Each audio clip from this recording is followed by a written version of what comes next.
Hello everyone, Falcon here, and welcome to the top 10 Zelda games.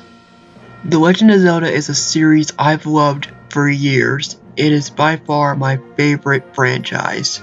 I've played nearly every Zelda game and loved all of them, and today I'm paying tribute to that series. Before we begin, I just want to get a few things out of the way. First, this is my opinion. It differs from yours. So if you like, tell me what your favorite Zelda game is. Please, I'd love to hear it. Also, I have not played every Zelda game. There are a few that I have not played and will not be counted on this list. These are the only Zelda games I've played. So, with that said, let's get started.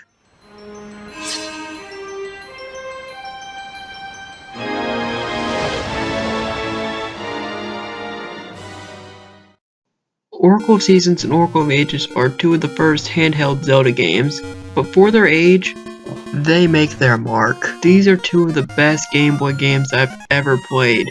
However, they're not the best. We'll get to that. Anyway, Oracle of Seasons and Oracle of Ages are two great Zelda games, taking place one after the other, with Oracle of Ages being a direct sequel to Seasons. However, they rank so low is because I haven't had a lot of game time with them.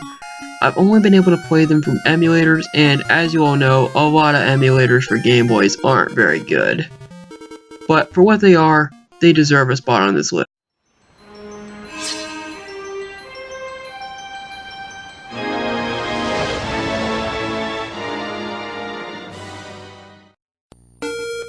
Link's Awakening is by far my favorite Game Boy game. Yes, even more than Pokemon. However, it just barely outranks them. Mainly because, like Seasons and Ages, I haven't had a lot of game time with Link's Awakening. However, unlike them, I have been able to play through most of the game due to a Game Boy cartridge that my brother lent me. Taking place after A Link to the Past, Link goes on a journey to get stronger. However, in a storm, he is cast away on an island, and the rest is history. I highly recommend this game if you haven't played it.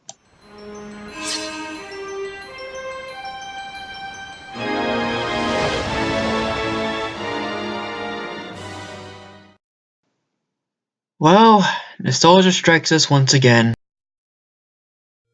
The original Legend of Zelda is considered a masterpiece on the NES, and I can see why. It's actually one of the first games I ever played, and it's one I've loved ever since. And without it, we wouldn't have a lot of the games we have today. This game pretty much started the Adventure series. Without it, we might not have games like Skyrim, or even Dragon Age. And it's because of this that it earns its spot at number 8.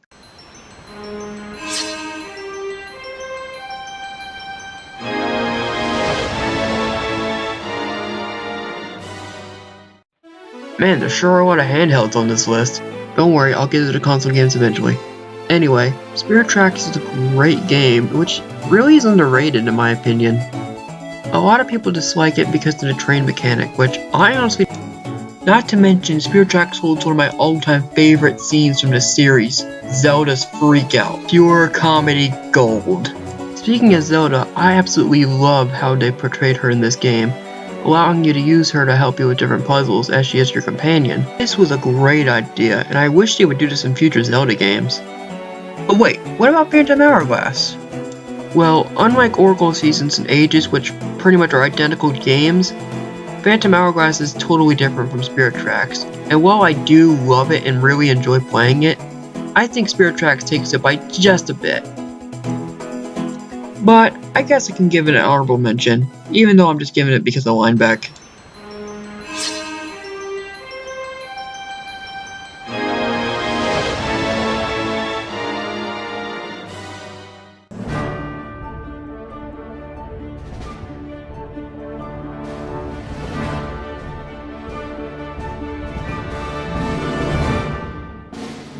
Like Spirit Tracks, this one gets a lot of unnecessary hate for some reason.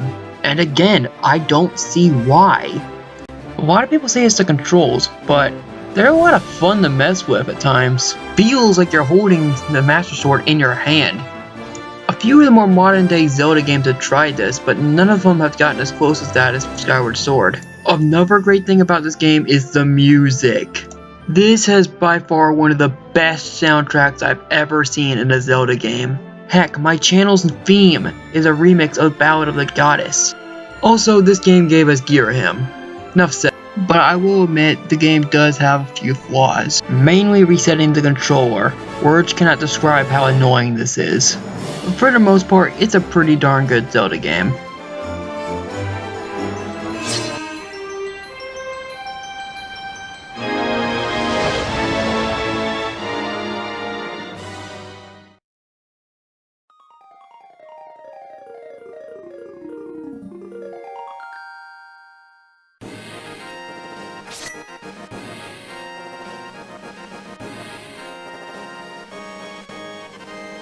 Now we're getting to the heat of things. Considered one of the best in the series by many, A Link to the Past is definitely worthy of that praise. Not only that, but A Link to the Past is actually one of the more innovative Zelda games. A Link to the Past brought a lot to the table, such as the Master Sword, a massive world to explore, and the history of Hyrule itself. These are major staples of the franchise now, and for its time, the gameplay and mechanics worked brilliantly, and still hold up to this day. I can find very few flaws with this game. This game truly raised the stakes and set the course for the franchise. It wouldn't be the same without it.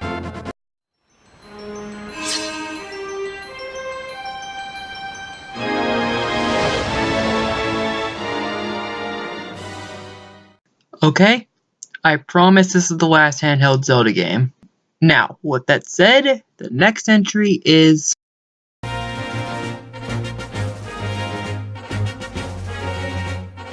what A Link to the Past did right, A Link Between Worlds perfected it, giving us everything A Link to the Past did and more, especially in the 2D sections. This is without doubt my favorite feature in a Zelda game by far. Nintendo really raised the bar, and it's gonna be hard to top this. But I guess we can see when the Nintendo Switch and Breath of the Wild comes out.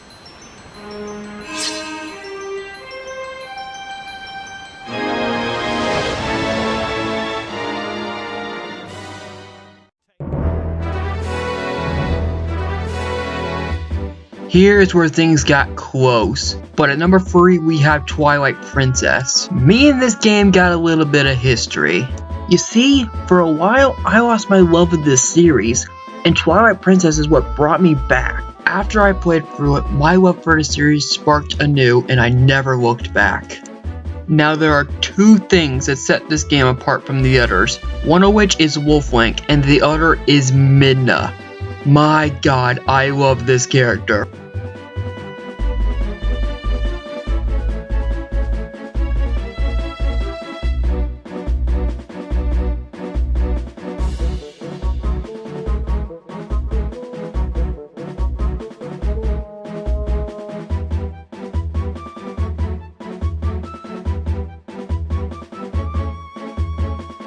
I can honestly say that she is the best travel companion in any of the Zelda games. Her character and personality really add to the game and made the whole experience even more enjoyable. Also, I don't think I've said it yet, but Wolfwink is freaking awesome. Its gameplay was just a pure joy.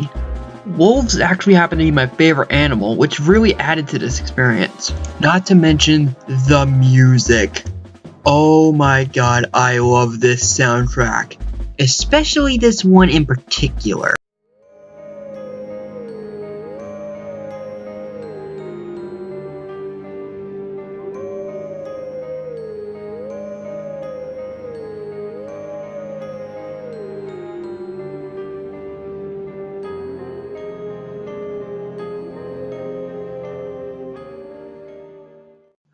I love this series.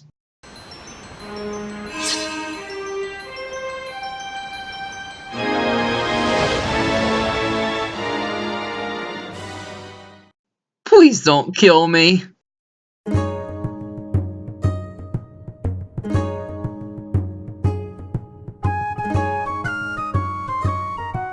Pretty sure a lot of you thought this was going to be number 1.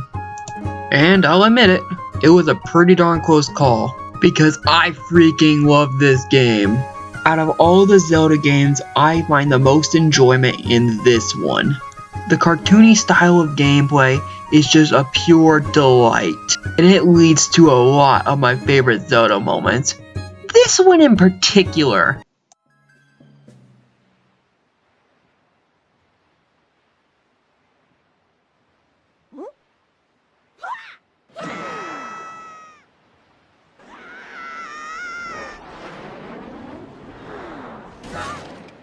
That will never stop being funny.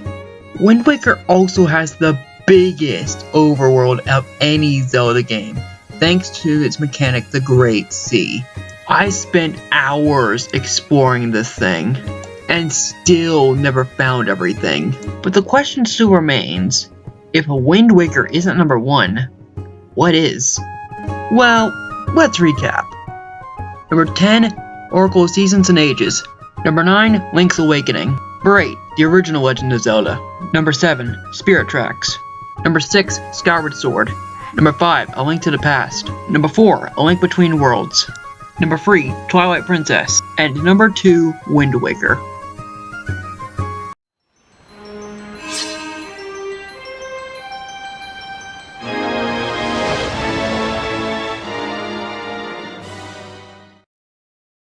I tried. I really tried. But I can't decide between these next two. So, once again we have a tie. But I think you guys know what it is.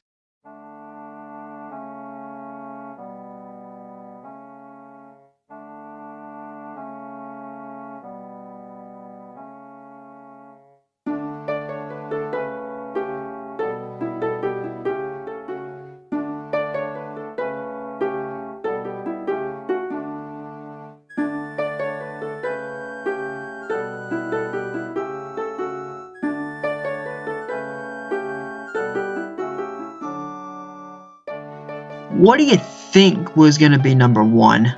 These two games define Legend of Zelda. They're the games that made the franchise what it is.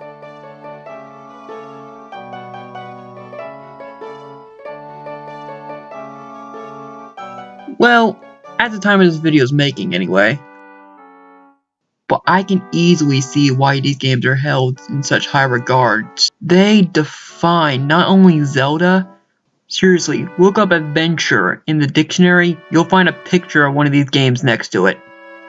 These two games I hold in the most high regard as they made me a true Zelda fan.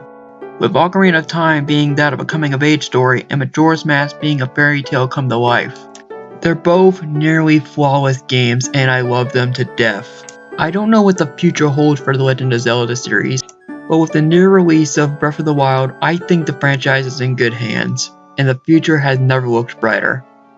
I'm Balgan, thanks for watching. It was at this moment that Nathan knew.